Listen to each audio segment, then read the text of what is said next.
Hi, it's Mary. Okay, so this week's prompt was about whether or not we trust easily, which I think was a really good question. So to me, trust is probably one of the most important things in any relationship, whether romantic or friendship or with a family member. It's really what holds a relationship together, and I think what the foundation of every relationship should be, or else it's probably not a good one.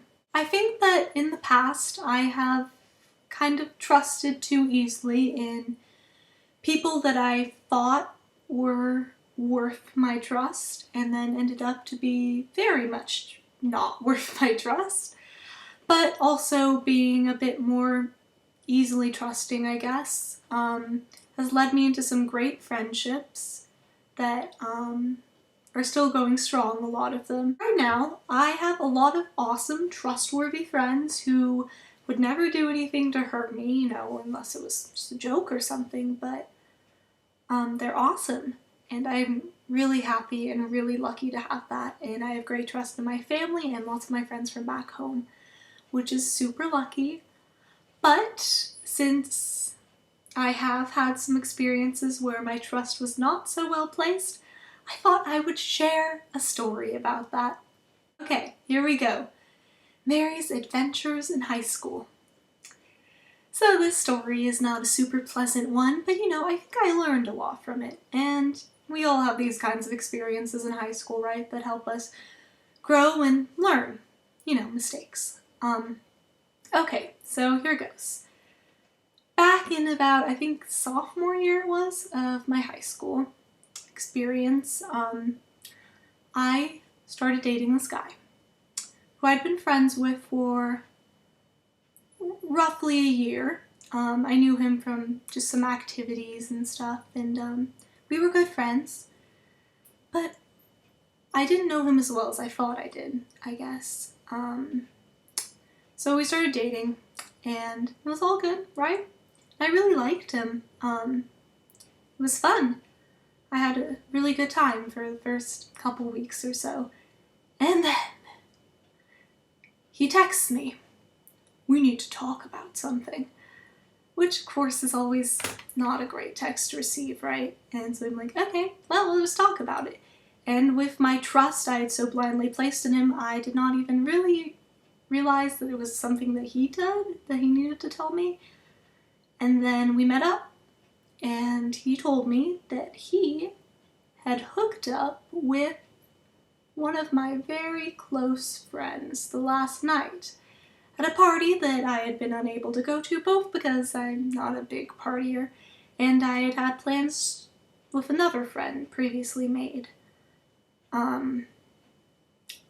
Yeah, so then I made a second mistake and I gave him a second chance. Because he begged for it. But that was really stupid. I don't know what I was thinking. And we dated for a couple more weeks. My birthday, gave me all these gifts and made a super big deal out of it.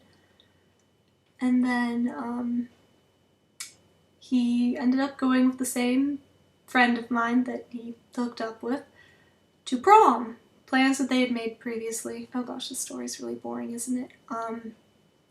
And they ended up having sex. So that was awesome. Yeah. I broke up with him after that. It did take me a little while, but I'm really bad at breaking news to people. Anyways, he was an asshole. But more importantly, that story was more about how I trust people way too easily sometimes and end up getting hurt. But from that, I think I did learn a lot about how some signs and stuff to look for to know that someone's not to be trusted, but at the same time, I don't want to overanalyze people because, maybe they really are trustworthy. So, I like to give people the benefit of the doubt, but sometimes that can kind of not work out. And then you end up with two completely ruined friendships. And now it's time for Mary Tells You Stuff You Really Didn't Need to Know, but now you do, so that's cool. And of course, the theme of this week is trust. Fact number 1. According to studies, the best way to create trust in a relationship is to have credibility reliability, and intimate connection with the person you're trying to create the trust with, and a good self-orientation. Fact number 2. Apparently women think that they are more trustworthy than men.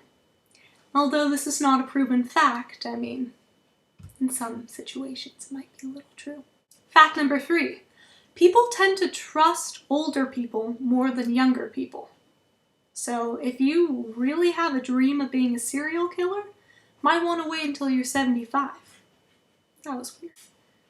Okay, so now that I've talked a bit about kind of my personal trusting, I thought I would just kind of talk about what trust means, I think.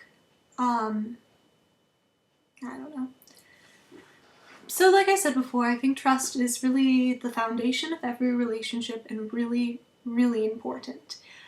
You know, there's a couple good metaphors I've heard about trust, you know, like the one, trust is like a mirror, and once it's broken, it might still work, but it's never really repaired, which I think is kind of true.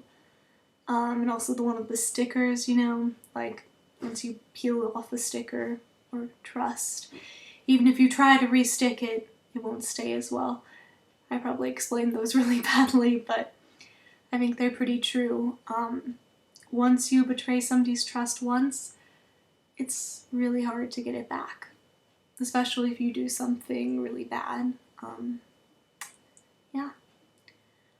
And, you know, I think that if you trust someone, then you automatically love them. I mean, not necessarily romantic love, but friendly love.